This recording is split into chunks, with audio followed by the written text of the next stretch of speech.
कक्षा 12वीं वाले विद्यार्थियों को भौतिक सब्जेक्ट का यहाँ पे मैं मॉडल पेपर दिखा रहा हूँ। और मॉडल पेपर से आपके एग्ज़ाम में 40 नंबर के प्रश्न आते हैं। 40 से ज़्यादा के नहीं आते हैं। ठीक है, मैं आपको पहले ही बता देता हूँ, अगर आप मार्केट से मॉडल पेपर खरीदते हो तो मॉडल पेपर में 40 नंबर तक के प्रश्न आपको मॉडल प्रश्न पत्र से देखने को मिलेगा। उससे ज़्यादा का अगर आप नंबर चाहते हो तो उसके लिए आपको युग बोध या परीक्षा बोध का उपयोग करना पड़ेगा। तो चलो मैं आप लोगों को मॉडल प्रश्न पत्र दिखा देता हूँ, क्योंकि टाइप जो है वो तो सेम टू सेम ऐसा ही रहेगा जैसे मैं अभी बता रहा हूँ, और यहाँ से प्रश्न भी आपको देखने को मिलेगा। ठीक है, तो चलो मैं सारे प्रश्नों को उत्तर आपको दे देता हूँ। देखो, जैसे कि यहाँ पे खंड अ दिया है, 4 खंडों में रहता है ना, अ ब स द, इस तरह से 4 खंड में रहेगा। तो खंड अ जो है उसमें है 2 बिंदु आवेश Q1 और Q2 के मध्य लगने वाले बल की प्रकृति ज्ञात कीजिए कह रहा है। तो उत्तर क्या लिखोगे, ये 1 नंबर के प्रश्न है ना, 5 प्रश्न 1 नंबर के आता है। तो 1 नंबर के प्रश्न में यहाँ पे पहला और दूसरा 2 दिया हुआ है। तो देखो, यदि Q1 और Q2 क्या है, बड़ा है कह रहा है।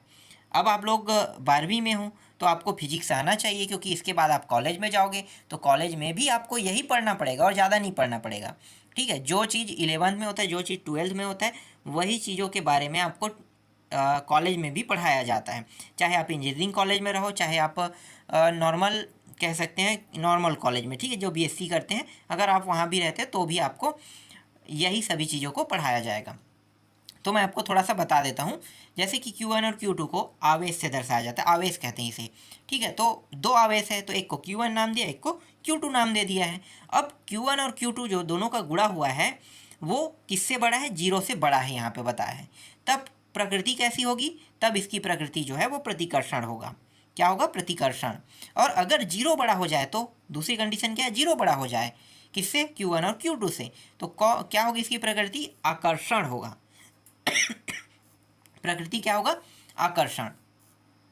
दूसरा प्रश्न है, प्रेरकी प्रतिघात XL और धारिती प्रतिघात XL का मात्रक लिखकर दृष्ट धारा के लिए उसका मान लिखिए कह रहा है। तो देखो, XL है और XC है, उसे कहते क्या है पहले ये जानना है। तो XL को प्रेरकी प्रतिघात कहते हैं और XC को कहते हैं धारिता बोलते हैं। C को धारिता से दर्शाते हैं, तो X बस तो इसमें जुड़ा है। ठीक है, और प्रतिघात L को कहते हैं। तो प्रेरकी क्या हो गया, प्रतिघात XL को कह दिया है, नाम दे दिया, और प्रतिघात जो है वो है XC को है। ठीक है, धारिता प्रतिघात है ये, धारिती प्रतिघात का मात्रक क्या होता है, और ओम होता है। ठीक है, आवेश का मात्रक क्या होता है, ओम। तो आवेश के ही बारे में है, तो आवेश का मात्रक आप क्या बताओगे, ओम। तो इसका भी मात्रक क्या होगा, ये भी आवेश से ही संबंधित है, तो ओम ही आएगा। ठीक है, अब देखते हैं दोनों को अलग अलग। पहले प्रेरकी प्रतिघात को देखते हैं। तो इसे XL से दर्शाते हैं, और इसे दूसरा जो इसका नाम है ये ओमेगा एल है, ओमेगा एल भी इसे कहते हैं। और एक नाम है ओमेगा का जो मान होता है वो कितना होता है, 2 पाई टाउ होता है, और एल जो है वो पीछे में लगा है, तो ओमेगा के जगह पे यहाँ पे रख दिया 2 पाई टाउ रख दिया है। ठीक है, और एल जो है जैसा वैसा, टाउ का मान जैसे ही 0 हुआ सारे मान क्या हो जाएगा, 0 हो जाएगा। समझ में आ गया, तो सबका मान क्या प्राप्त हो गया, 0, क्योंकि 0 से किसी भी संख्या को गुणा करोगे 0 ही प्राप्त होगा।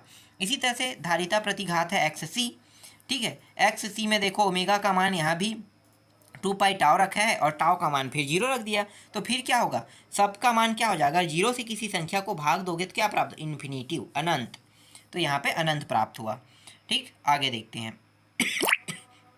ये सब 1-1 नंबर के प्रश्न। देखो, 1-1 नंबर के प्रश्न जो है वो 3-3 4-4 नंबर के जैसा है ना। ठीक, क्या करें भाई, अब प्रश्न बैंक में प्रश्न है ऐसी ही कठिन कठिन टाइप से है, तो क्या करें, वैसा तो बनाना ही पड़ेगा 1 नंबर में। और प्रश्नों की संख्या शायद 26 है। 1-1 नंबर में ज़्यादा नहीं रहता है, 1 लाइन में ही लिखना रहता है। चलो तीसरा देखते हैं। किस रंग के प्रकाश के लिए अपवर्तनांक का मान अधिकतम व किस रंग के प्रकाश के लिए अपवर्तनांक का मान न्यूनतम है। तो उत्तर क्या बताना है, बैगनी रंग के प्रकाश, देखो बैगनी रंग जो है वो सबसे नीचे में रहता है और सबसे ऊपर में लाल रंग रहता है। तो जो नीचे में रहता है ना, बैगनी रंग के प्रकाश का अपवर्तनांक जो होता है, अपवर्तनांक अधिकतम होता है। ठीक है, और लाल रंग के प्रकाश का अपवर्तनांक जो है वो न्यूनतम रहता है। और प्रकीर्णन अगर कहता है तो जस्ट विपरीत होता है। अगर बैगनी रंग का अपवर्तनांक जैसे अधिकतम होता है तो इसका प्रकीर्णन कम होगा, और लाल रंग के प्रकाश का अपवर्तनांक अगर कम है तो इसका प्रकीर्णन क्या होगा, अधिक होगा। प्रकीर्णन का मतलब समझ में आ रहा है? नहीं आ रहा है तो मैं आपको बता दूं, प्रकीर्णन का मतलब जो ज़्यादा दूर तक के दिखाई दे। लाल रंग जो है वो बहुत दूर तक के दिखाई देता है, इसलिए ना हेडलाइट में क्या, हेडलाइट बोल रहा हूँ, जो पीछे में जो हम ब्रेक दबाते हैं ना, तो पीछे के जो इंडिकेटर जलते हैं तो वो किस कलर के होते हैं, लाल कलर के। क्यों होते हैं लाल कलर के? इसलिए क्योंकि लाल रंग का प्रकीर्णन अधिक होता है, तो हम उसे दूर से भी देख सकते हैं। प्रकीर्णन वाले जो चीज़ है उसे हम दूर से भी देख सकते हैं, इसीलिए लाल रंग का उपयोग किया जाता है। समझ में आ गया? चलो आगे आगे देखो, 10 इलेक्ट्रॉन 1 वोल्ट पर त्वरित हो तो उसकी ऊर्जा का मान कितना होगा? तो उसकी ऊर्जा का मान डायरेक्ट लिख देना, आवेश गुणित विभव, ये कुछ नहीं करना, सीधा 1.6 गुणित 10 का घात माइनस 18 जूल होता है, ये इसका उत्तर लिखना। अब ये प्रश्न जो है प्रश्न बैंक से लिया, क्योंकि प्रश्न बैंक भी जारी किया है, तो सारे प्रश्न तो प्रश्न बैंक से नहीं आएगा, कुछ प्रश्न जरूर प्रश्न बैंक से आएगा। तो प्रश्न बैंक वाला जैसे यहाँ पे बताया, तो ये टॉपिक को आपको पढ़ लेना है। जैसे कि एक नीच अर्धचालक का मान लिखिए, उसे पी प्रकार के अर्धचालकों में आप किस प्रकार बदलेंगे? तो देख लेते हैं उत्तर क्या होता है। तो अर्धचालक क्या होता है, सिलिकॉन और जर्मेनियम सुनिए ना, वो अर्धचालक है। अब इसे पी प्रकार के अर्धचालक में बदलते हैं, तो क्या करेंगे, तीसरे वर्ग के जो तत्व है ना, बोरान है, एल्युमिनियम है, गैलियम है या इंडियम है की क्या करेंगे, डोपिंग करेंगे। ठीक, तो 1-1 नंबर के प्रश्न कंप्लीट हो गया। अब आगे बढ़ते हैं 2-2 नंबर में। तो खंड ब जो है वो 2-2 नंबर के प्रश्न के लिए है। क्या यह संभव है कि किसी बिंदु पर विद्युत क्षेत्र की तीव्रता शून्य हो पर विभव शून्य ना हो? तो इस कथन को समझाइए। तो उत्तर क्या कहेंगे कि हाँ भाई संभव है। ठीक है, गोलाकार जो चालक होता है ना, गोलाकार चालक आप लोगों ने देखा होगा, गोल रहता है। अब गोल रहता है, जैसे पाइप रहता है गोल, तो गोलाकार चालक के अंदर विद्युत क्षेत्र की तीव्रता क्या रहेगी, शून्य। देखो, जब बिजली जब मारता है ना कार पे जब बिजली गिरता है, तो कार के अंदर बैठे हुए व्यक्तियों को कभी भी बिजली का झटका नहीं लगता है। क्यों? क्योंकि कभी भी बिजली जो है ना अंदर हिस्से में प्रवेश नहीं करती, हमेशा बाहरी हिस्से में रहता है। अगर बिजली मार रहा है और कार को आप ऐसे बाहर में खड़े और टेक के खड़े हो ना, तो आपको जोरदार झटका मारेगा, या तो जैसे ही बिजली गिरेगा तो आप वहाँ पर ऑन द स्पॉट ख़त्म हो जाओगे। लेकिन कार के अंदर बैठे हो तो कितना तेज़ बिजली हो, कोई भी कंडीशन में आपको कोई नुकसान नहीं होगा। ठीक है, ये बात ये बताना चाहता है। ठीक, पर विद्युत विभव शून्य नहीं होता है, वह सतह पर स्थित विभव के मान के तुल्य होता है। आगे देखते हैं 7वां प्रश्न। 7वां प्रश्न क्या है, क्या विभव मापी के तार तांबे के बनाए जा सकते हैं? यदि नहीं तो उसका कारण बताइए। तो तांबे के तार का उपयोग विभव मापी में नहीं कर सकते, क्योंकि उसकी जो प्रतिरोधकता है वो कम होता है और प्रतिरोध ताप गुणांक अधिक होता है।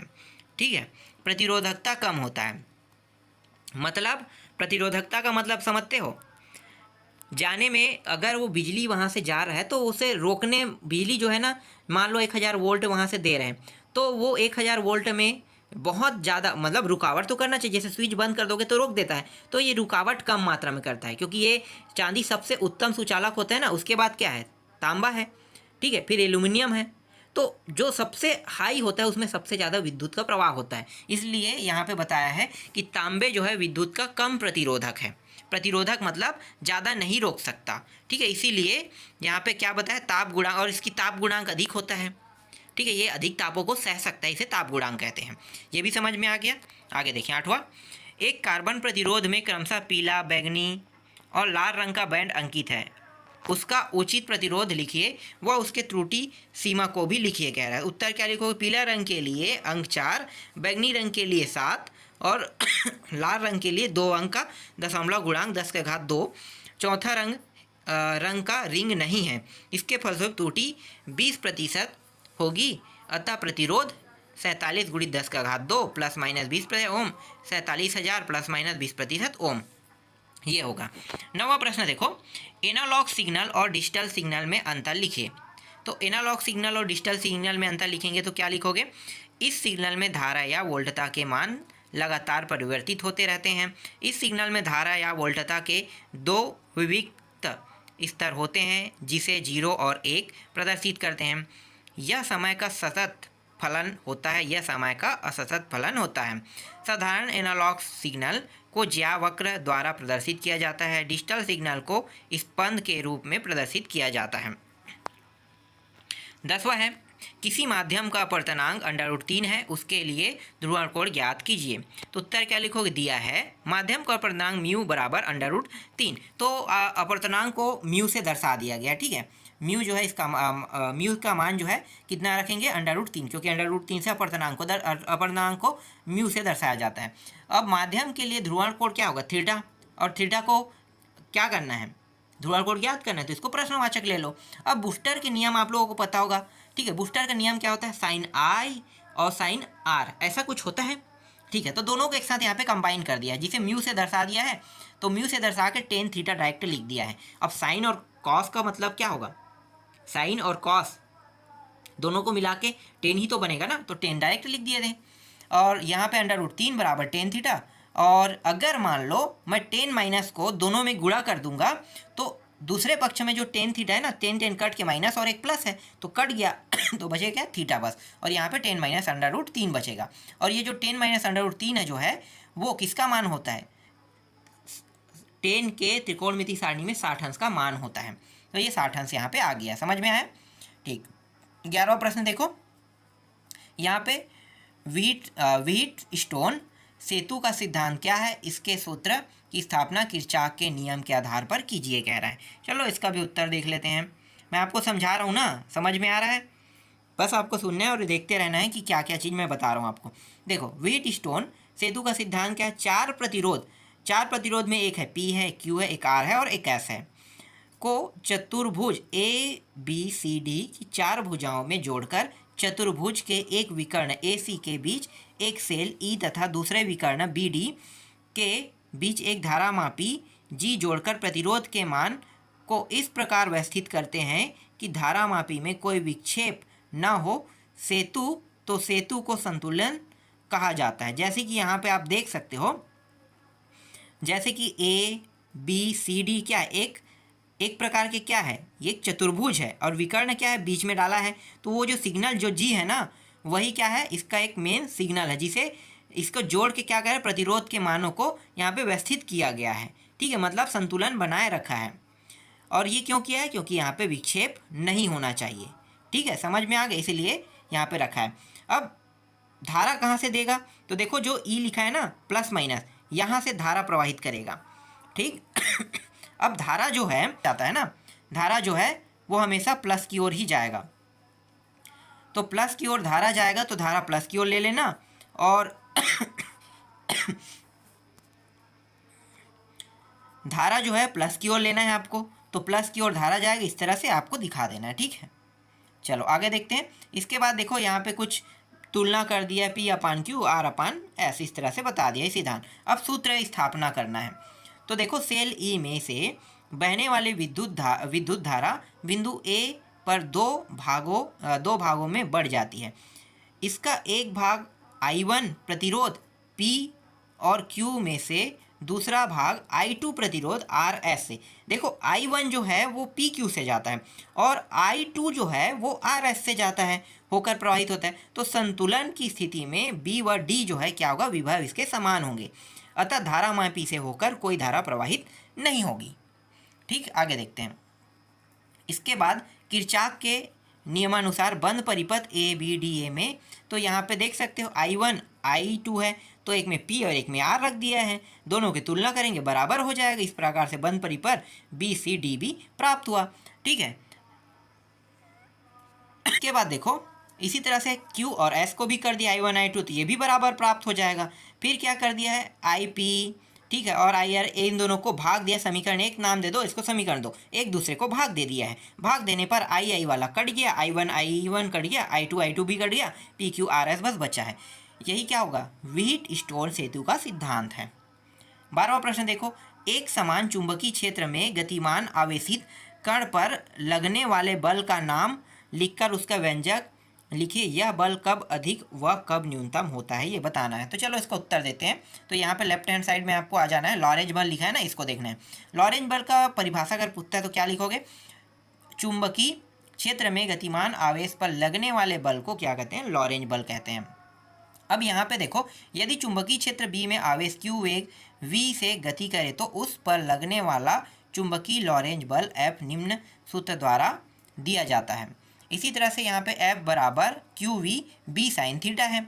ठीक है, अब यहाँ पे थीटा का मान क्या रख सकते हैं, थीटा का मान अगर हम जीरो रखेंगे तो पूरा मान क्या प्राप्त होगा, जीरो प्राप्त होगा। ठीक है, न्यूनतम मान में देख सकते हो थीटा का मान जीरो रख दिए। अगर थीटा का मान अधिकतम मान में देखो एक रख दे, ठीक है, कुछ तो यहाँ पे बताया गया है उसको देखने की जरूरत नहीं है, डायरेक्ट हल कर सकते हो। अगर एक रख दे तो मान जीरो नहीं होगा, तो क्या बचेगा, एफ बराबर क्यू वी बी बस बचेगा। ठीक है, अधिकतम मान के लिए बस इतना ही इसका उत्तर है, बहुत आसान था। देखो इसके बाद 13वां प्रश्न में आते हैं। एक बंद लूप से बंद चुंबकीय फ्लक्स ये है 5b बराबर यहाँ पे 10t² प्लस 5t+1 है, जहाँ 5b का मान मिली वेबर में तथा t का मान सेकेंड में है। तो t बराबर 2 सेकेंड पर लूप में कितना विद्युत वाहक बल प्रेरित होगा, कह रहा है। ये प्रश्न बैंक से प्रश्न लिया है, इसको बस सॉल्व करना है, कुछ नहीं करना है, ज़्यादा खास नहीं है ये। इसमें क्या कर दिया है, टी के सापेक्ष अवकलन कर दिया है। ठीक है, अवकलन जानते हो नहीं जानते हो, अवकलन समाकलन गणित का एक टॉपिक है, तो अवकलन यहाँ पे किया है, तो डी और डी टी दोनों को मैं गुणा कर दिया, समझो। ठीक है, गुणा कर दिया है। ठीक है, डी डी टी यहाँ पे गुणा कर दिया है और दोनों पक्ष में माइनस से गुणा किया ये। ठीक है, इसकी ज़रूरत तो नहीं है माइनस से गुणा करने का, लेकिन इन्होंने माइनस से गुणा कर दिया है। ठीक है, माइनस लगा के गुणा किया है, तो ये जो है ना टी के सापेक्ष होगा, तो 10 जो है आगे में लिखेंगे और 10 दूनी 20, तो ये 20 हो जाएगा और टी बस बचेगा। ठीक है, जैसे कि यहाँ पे देखो 10.2 लिखा है ना, मतलब 10 दूनी 20 और 5 और 1 जो घात होता है ना वो 10 के साथ क्या होता है, गुणा हो जाता है। तो 10 दूनी 20 हुआ और 5 के साथ टी का घात कितना है, 1 है, गुणा हो जाएगा। और टी के सापेक्ष करोगे डी अपान डी टी, टी तो है ही नहीं, तो इसका मान हमेशा क्या प्राप्त होगा, जीरो प्राप्त होगा। ठीक है, जिसके सापेक्ष करे हुए अवकलन अगर वही संख्या वही मान ना हो तो वो जीरो हो जाता है। तो यहाँ पे 1 के सापेक्ष हो रहा है लेकिन करना है टी के सापेक्ष, इसलिए जीरो हो गया। ठीक बचा क्या, ये जो 10 दूनी 20 हो गया, टी बचा और 5 बचा। तो इसको हम अब मैं आपको दिखाता हूँ आगे, ये बहुत आसान है, गणित के क्वेश्चन, गणित का टॉपिक है। और माइनस 20t+5 और इस तरह से देख सकते हो 20t। ठीक है, 20t-5 और ये टी को यहाँ पे हटा दिया, टी का मान क्या क्या रख दिया गया है, टी का मान 2 रख दिया गया है, तो कितना होगा 40 और 5 45 और माइनस 45 मिली वाट यहाँ पे प्राप्त हो गया। समझ में आया, टी बराबर 2 सेकेंड अगर लेते हैं तो कितना प्राप्त हो, माइनस 45 मिली वाट, मिली वोट यहाँ पे वाट ही है, विद्युत वाहक बल प्राप्त बल प्रेरित होता है। ठीक है, आगे देखो। इसके बाद रेडियो तरंगों का उत्पादन किस प्रकार किया जाता है, इसके 2 महत्वपूर्ण उपयोग लिखिए। तो पहला जो उपयोग है, डायरेक्ट उपयोग लिख लेते हैं। रेडियो और दूरदर्शन की संचार प्रणालियों में और सेल्यूलर फोन में किया जाता है। इसके बाद है पूर्ण आंतरिक परावर्तन क्या है, पूर्ण आंतरिक परावर्तन की शर्तें व 2 उपयोग लिखिए। तो देख लेते हैं पूर्ण आंतरिक परावर्तन क्या है। देखो, आपतन कोण की ज्या और अपवर्तन कोण की ज्या को पूर्ण आंतरिक परावर्तन कहते हैं, ये शॉर्टकट तरीका है। ठीक है, इसकी पर आपतन कोण और परावर्तन कोण की जो ज्या होता है ना, त्रिज्या ही है और कुछ नहीं, ज्या कहते हैं उसे, को हम क्या कहते हैं, पूर्ण आंतरिक परावर्तन कहते हैं, इस तरह से। लेकिन इसमें जो उत्तर दिया है वो थोड़ा बड़ा है, देख लेते हैं इसको भी पढ़ के। जब प्रकाश किरण सघन माध्यम से विरल माध्यम में प्रवेश करती है और आपतन कोण और क्रांतिक कोण के आपतन कोण जो है वो क्रांतिक कोण के मान से अधिक होता है, तो प्रकाश किरण परावर्तन के नियमों का पालन करती है, करती हुए उसी माध्यम में परावर्तित हो जाती है। इस परिघटना को पूर्ण आंतरिक परावर्तन कहते हैं। समझ में आ गया? ठीक, परावर्तन हो जाता है ना, और कौन कौन बड़ा होता है, अपतन कोण की मान अपवर्तन कोण क्रांतिक कोण की मान से अधिक होता है। चलो आगे देखो, शर्तें क्या है। शर्तें जो है, प्रकाश किरण को सघन माध्यम से विरल माध्यम में जाना चाहिए, अपतन कोण के मान को माध्यम के जोड़े के क्रांतिक कोण के मान से अधिक होना चाहिए। उपयोग है, हीरे के चमक का कारण पूर्ण आंतरिक परावर्तन होता है और मृगमरीचिका का भी पूर्ण आंतरिक परावर्तन होता है। मृगमरीचिका जानते हो, राजस्थान नहीं कह सकते, अब रेत कहो सीधा। ठीक है, राजस्थान में हालांकि रेत ज़्यादा है, तो जहाँ पे रेत का टीला या रेत का जो क्षेत्र है उस एरिया में अगर आप चलते हो, अब आजकल रेत वाला एरिया भी नहीं है। देखो, गर्मी के दिनों में जब आप चलोगे, ठीक है, बहुत तेज़ धूप रहेगा, तो सड़क में देखना पेड़ के जो छाँव आते हैं, पेड़ के छाँव, तो जब चश्मा आप लगाए रहोगे तो जब उसे दूर से देखोगे ना तो ऐसा लगेगा कि वहाँ पे पानी है, भ्रम होने लगता है। इसी को भ्रम को हम कहते हैं मृगमरीचिका कहते हैं, याद रखना। ठीक हालांकि हमेशा एग्जाम्पल जो है ना वो रेत का दिया जाता है, लेकिन जब मैं सड़क में जा रहा था तब मैंने ये चीज़ सेंस किया था, इसीलिए मैं आपको बता रहा हूँ। ठीक है, आप इसको भी लिख सकते हो किसी लेंस को द्रव में डुबाने पर उसकी फोकस दूरी पर क्या प्रभाव पड़ता है, उसका व्यंजन निकालकर निम्न परिस्थितियों का वर्णन कीजिए। तो यहाँ पे तीन टॉपिक दिया है। पहला क्या है, पूछा इसने जब लेंस का अपवर्तनांक द्रव के अपवर्तनांक से अधिक अपवर्तनांक से कम होता है, ये बताना है।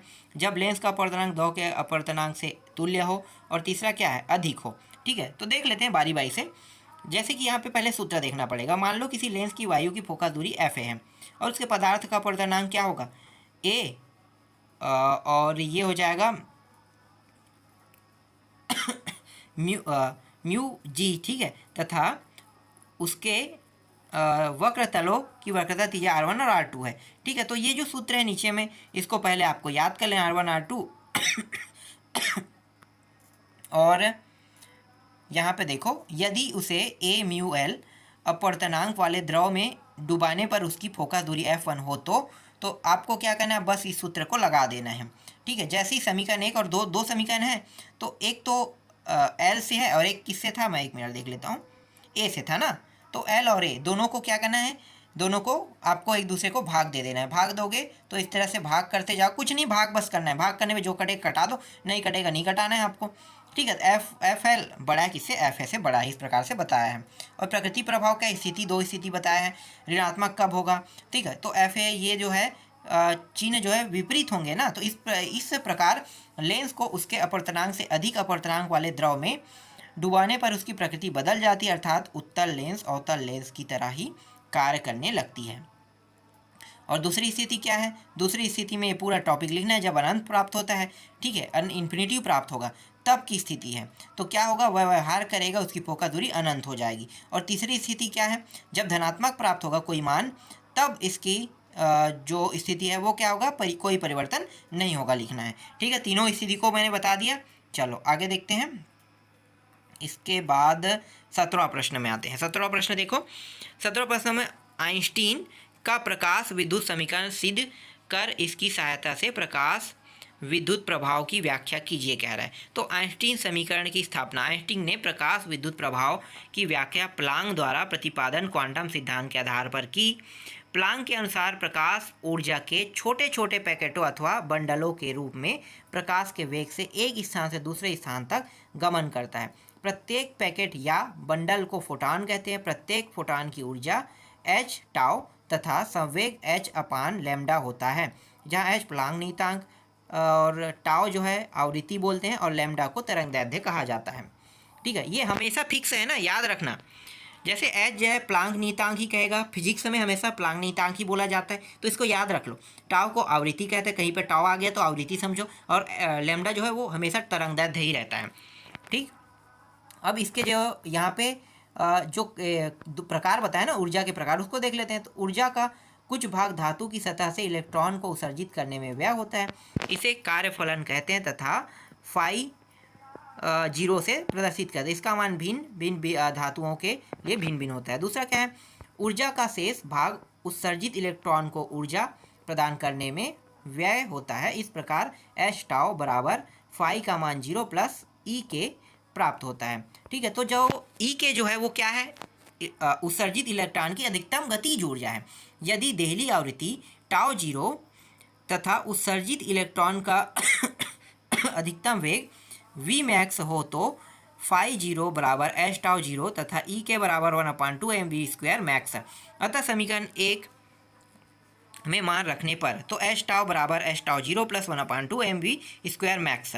ठीक है, तो ये पूरा हल करते जाएंगे। इसके बाद इसके मान को रख दो, वी का मान क्या रखोगे, टाउ और टाउ 0 रख दोगे, बस इतना ही करना है और कुछ नहीं करना है। यही क्या कहलाता है, ठीक, प्रकाश विद्युत समीकरण कहलाता है। ठीक है, वी के जगह में रखा गया है ना। हाँ ठीक है, आगे देखते हैं। इसके बाद प्रकाश विद्युत प्रभाव को देख लेते हैं। प्रकाश विद्युत क्या है, जब कुछ पदार्थ पर उचित तरंगदैर्ध्य का प्रकाश डाला जाता है तो उनकी सतह से इलेक्ट्रॉन उत्सर्जित होने लगते हैं। इन इलेक्ट्रॉनों को प्रकाश इलेक्ट्रॉन कहते हैं। यह क्रिया प्रकाश विद्युत प्रभाव कहलाती है।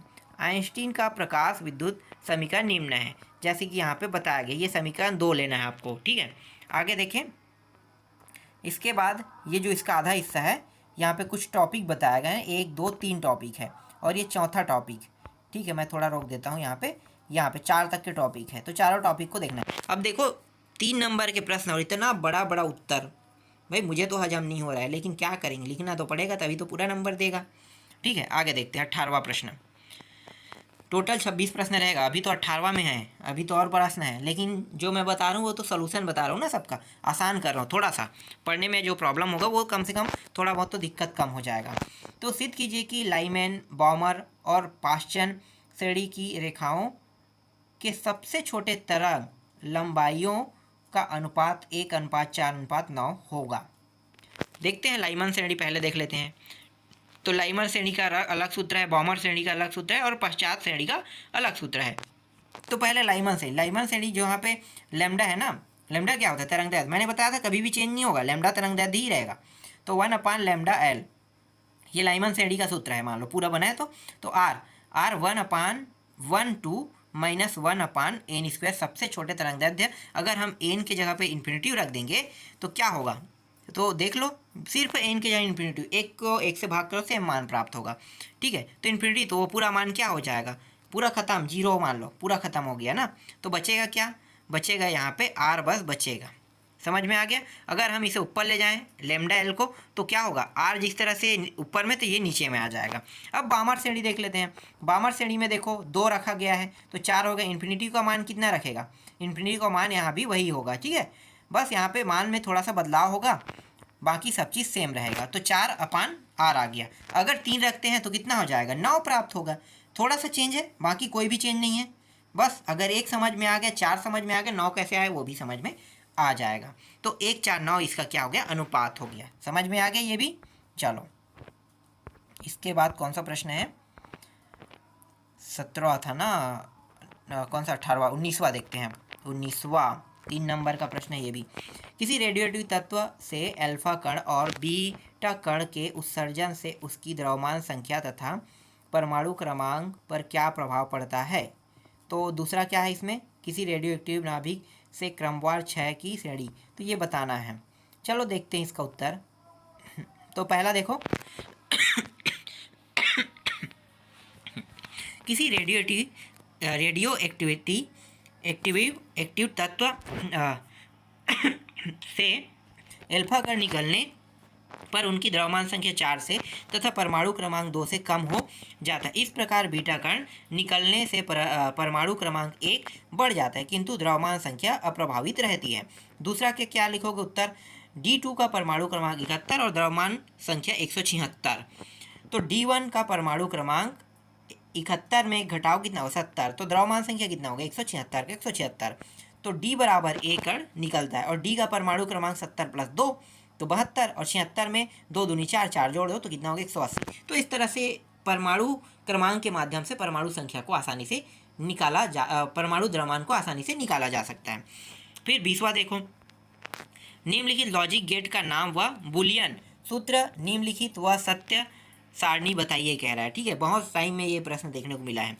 बस क्या करना है, ये जो चित्र है ना ये गेट को दर्शाता है, कौन सा गेट है, तो ये नॉन गेट है। ठीक है, जब भी नॉन गेट रहेगा तो वहाँ पे अल्फा मतलब ए और बी दोनों क्या करेंगे, गुणा करेंगे, एक दूसरे को गुणा कर देंगे और उसके ऊपर में जो बाल लगा है ना, जो मान रहेगा दोनों के गुणा का मान जस्ट उसके अपोजिट प्राप्त होगा। जैसे कि अगर मैं ए का मान पहले 0 रखता हूँ और बी का मान भी 0 रखता हूँ तो दोनों का गुणा करने का क्या प्राप्त होगा, 0। समझ में आ गया, 0 प्राप्त हुआ।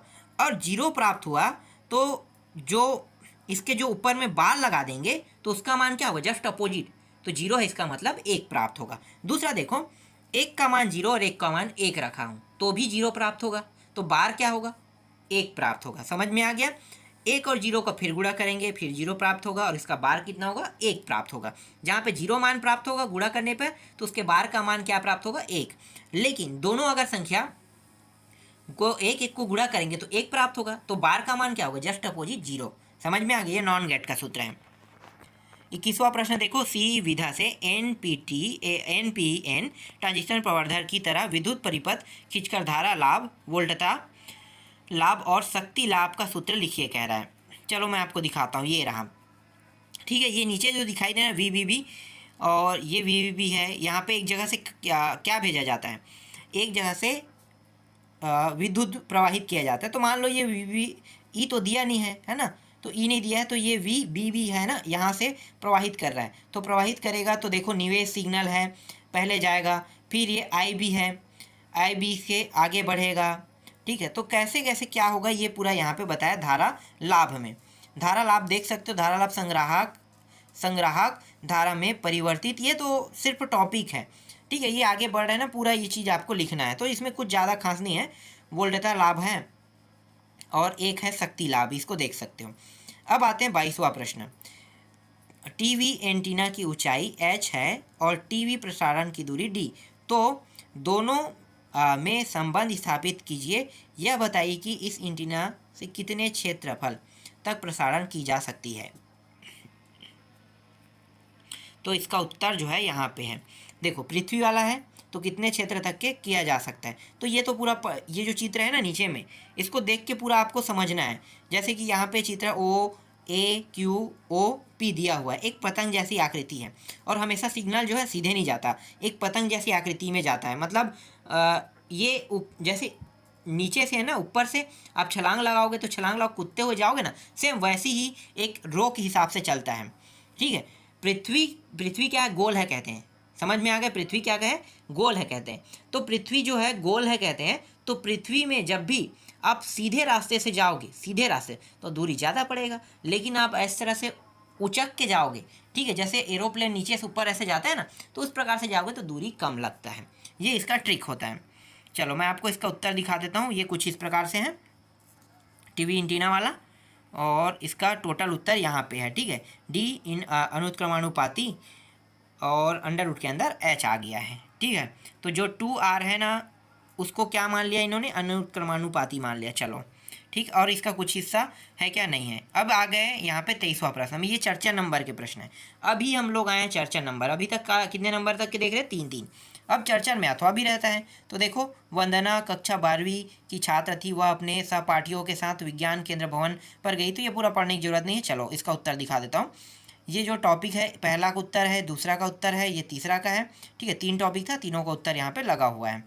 फिर इसके बाद अथवा प्रश्न है। देखो, अथवा में अनिल अपने घर में लगे हुए विद्युत आपूर्ति मेज के किट कैट के फ्यूज तार को बदलने के लिए नंगे पैर चला गया। तो भाई करंट तो मारेगा ना, ठीक है। ये वही टॉपिक है, इसमें 2 टॉपिक दिया हुआ है, और इसका कुछ हिस्सा जो है राइट हैंड साइड में है, और उत्तर भी यहाँ पे राइट हैंड साइड में है, ठीक है। चलो आगे दिखाता हूँ। इसके बाद बायो सेवर्ट का नियम, सबसे ज़्यादा पूछे जाने वाले प्रश्न यही है, ठीक है। बायो सेवर्ट का नियम, या इसको दूसरे नाम से क्या, किस नाम से जाना जाता है, कुंडली में धारा दक्षिणावर्त बह रही है तो धारा की दिशा, ठीक है, ये उसके एक टॉपिक है। और कुंडली में धारा दिशा वामार्त है, तो दक्षिणावर्त भी बताना है, वामार्त भी बताना है। अब ये देख लो बायो सेवर्ट का नियम, बहुत आसान है बायो सेवर्ट का नियम। और ये जो सूत्र है ना, ये तो फॉर्मेलिटी है जो बताया गया है। आई को क्या बोलते हैं, विद्युत धारा बोलते हैं, और डी बी को क्या बोलते हैं, तो चुंबकीय क्षेत्र की तीव्रता कहते हैं, अनुक्रमानुपाती। तो अनुक्रमानुपाती जो है यहाँ पे डी लगा दिया है ना, तो डी एल के अनुक्रमानुपाती होता है, डी एल लिख दिया यहाँ पे। फिर क्या किया है, ये जो डी बी है अनुक्रमानुपाती, और डी एल का जो मान है वो है साइन थीटा है, तो जहाँ पे डी एल है वहाँ पे साइन थीटा रख दिया समझो, और इसका कुछ हिस्सा यहाँ पे है। फिर क्या कर रहे हैं ये लोग, फिर इसके बाद फिर पॉइंट चेंज किया। देखो हर एक टॉपिक अलग अलग है ना, ये पहला है, ये दूसरा है, ये तीसरा है। आई की जगह में पहले आई रखा विद्युत के लिए किया, इसके बाद दूसरा जो है डीएल के लिए, ये अल्पांश लंबाई बोलते हैं, बहुत कम लंबाई को डीएल कहते हैं। और साइन थीटा क्या है, ज्या के लिए, मतलब कोण के लिए नाप रहे हैं, कोण के लिए निकाल रहे हैं। और अंतिम जो है चौथा जो है वो किसके लिए निकाल रहे हैं, दूरी के लिए निकाल रहे हैं ना, तो 1/r², जबकि डी भी सब में है। अब क्या करेंगे, चारों को एक साथ गुणा कर दिया, ठीक है, गुणा कर दिए, तो गुणा कर दिए तो ये कुछ इस प्रकार से प्राप्त होगा। अब अनुक्रमानुपाती को जो सूत्र है, जो लगा चिन्ह है, ठीक है, इसको के मान लेते हैं, तो बराबर करके के लिख दिया। के क्या है, अनुपातिक नियतांक, जिसका मान की पद्धति पर निर्भर करता है। तो के का मान क्या रख सकते हैं, μ0/4 पाई ये रख सकते हो। और अगर संख्या में रखो 10⁻⁻7 न्यूटन प्रति एम्पियर स्क्वायर ये रख सकते हो। तो μ0/4 पाई ना रख के 10⁻⁻7 यहाँ पे रख दिया गया है। अब यही क्या है, बायो सेवर्ट का व्यंजन है, समझ में आ गया। और इस तरह से ये बना हुआ है। तो 90 अंश का कोण यहाँ पे बना रहा है, आर ये है, ओ है, आई क्या है, विद्युत धारा है, ठीक है, सब चीज़ यहाँ पे बता दिया है। अब फिर क्या कर रहे हैं, यहाँ पे ये अलग है ना, देखो टॉपिक इसी का है लेकिन ये अलग है, ये धारावाही वृत्ताकार लूप के लिए केंद्र पर चुंबकीय क्षेत्र की तीव्रता। जैसे 2 टॉपिक था तो ये अगला टॉपिक का है। तो इसमें भी कुछ नहीं करना है, वही जो सूत्र में जो प्राप्त हुआ है ना, दक्षिणावर्त वामावर्त निकालेंगे। तो दक्षिणावर्त में थीटा का मान क्या रख दिया, 90। बस थीटा का मान 90 रख दो। तो थीटा का मान 90 रखोगे तो 1 प्राप्त होगा, तो 1 के साथ गुणा करो, सबका मान क्या होगा, वही के वही प्राप्त होगा। ठीक है, कुछ खास बदलेगा नहीं, साइन थीटा बस हट जाएगा वहाँ पे। ठीक, तो डी भी बराबर ये समीकरण 2 जो प्राप्त हो वही है। अब मैं आपको दिखाता हूँ वामार्थ के लिए, 1 सेकेंड। ठीक है, ये हो गया, यहाँ तक हो गया। और लूप के लिए अल्पांशों को विभाजन अल्पांश की चुंबकीय, हाँ ये कुछ नहीं, वही है चुंबकीय क्षेत्र की तीव्रता। हाँ थोड़ा सा और आगे हल किया, अब समाकलन कर दिया, समाकलन कर दिया किसके सापेक्ष, डी एल के सापेक्ष कर दिया। डी एल के सापेक्ष मतलब एक एल प्राप्त होगा और इसका मान जो है 2 पाई आर होता है। 2 पाई आर मतलब समाकलन डी एल का मान डायरेक्ट यहाँ पे क्या रख दिया, 2 पाई आर। 2 पाई आर रख दो, आर आर कट जाएगा। ठीक है, 2 आर में 1 आर कट गया, पाई आर ले आई। उसके बाद इसका जो बी का मान है ये होता है, तो जहाँ पे दिया उसके जगह में बी, ठीक है सॉरी आई आई रख देना है। और लूप के जो बी का मान ये प्राप्त हुआ, दक्षिणावर्त हो गया। ठीक है, वामार्थ और दोनों हो गया। ठीक है, आगे देखते हैं। अब क्या कहा है, साइक्लोट्रॉन क्या है उसका वर्णन निम्नांकित शीर्षक के अंदर कीजिए। ठीक है, साइक्लोट्रॉन क्या है, तो ये जो एच तक के दिए ना सभी टॉपिक को उत्तर यहाँ पे देना है। संरचना, सिद्धांत, आवृत्ति, आवर्तकाल, अधिकतम गतिज ऊर्जा। ठीक है, ये सारे टॉपिकों को आपको बताना है। तो जैसे कि साइक्लोट्रॉन जो है एक ऐसी युक्ति है जिसका उपयोग धनावेशित कणों जैसे प्रोटॉन, अल्फा कण इत्यादि त्वरित करने में किया जाता है। तो ये जो चित्र है इसको आपको बनाना है, जब ये प्रश्न आएगा चित्र बनाना है। इसकी संरचना जो है, क्या क्या संरचना जो है इसमें क्या क्या चीज़ है, क्या है, जैसे कि यहाँ पे लक्ष्य है, विक्षेपण प्लेट है, उच्च आवृत्ति दोलन है, ये सब चीज़ आपको बताना है यहाँ पे।